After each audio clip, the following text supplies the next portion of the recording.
Jelang perayaan Hari Raya Idul Fitri 1444 Hijriah, perusahaan harus membayarkan tunjangan hari raya pada karyawan selambat-lambatnya pada H-7 Lebaran.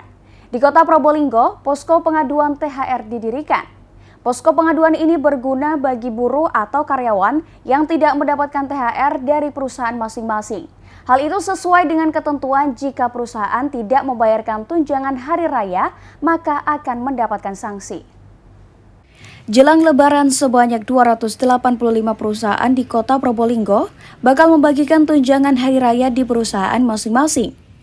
Beberapa jenis perusahaan yang ada diantaranya pabrik garmen, pabrik pengolahan kayu, pabrik pengolahan ikan, pabrik pembuatan lem, dan pabrik pembuatan kecap. Selain itu, ada perusahaan bergerak di bidang perbankan dan sejenisnya. Salah satu perusahaan terbesar di Kota Probolinggo adalah PT Aratek Jaya.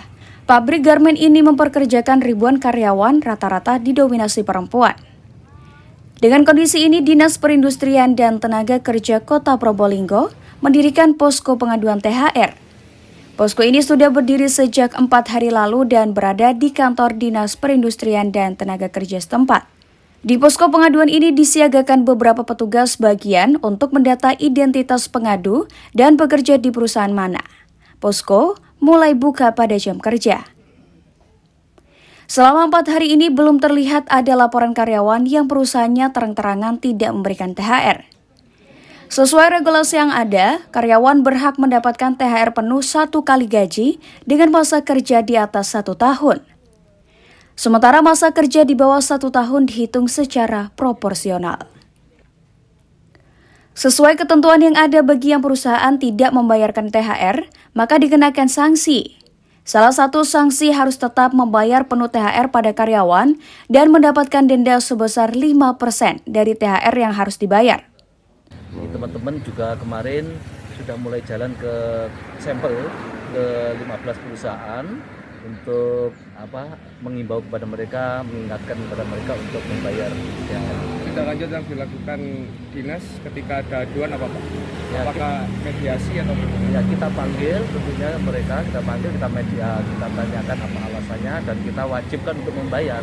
Karena kalau tidak dibayar maka itu ada sanksi kepada perusahaan, jelas sesuai dengan peraturan Menteri Tenaga Kerja. Tunjangan hari raya wajib dibagikan pasca H-7 jelang Lebaran.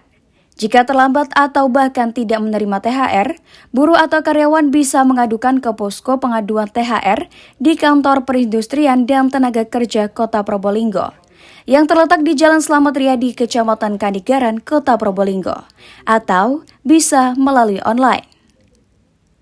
Farid Fahlevi, JTV. Wujudkan moderasi beragama. Jangan kemana-mana pemirsa, tetap di Berita Tapal Kuda.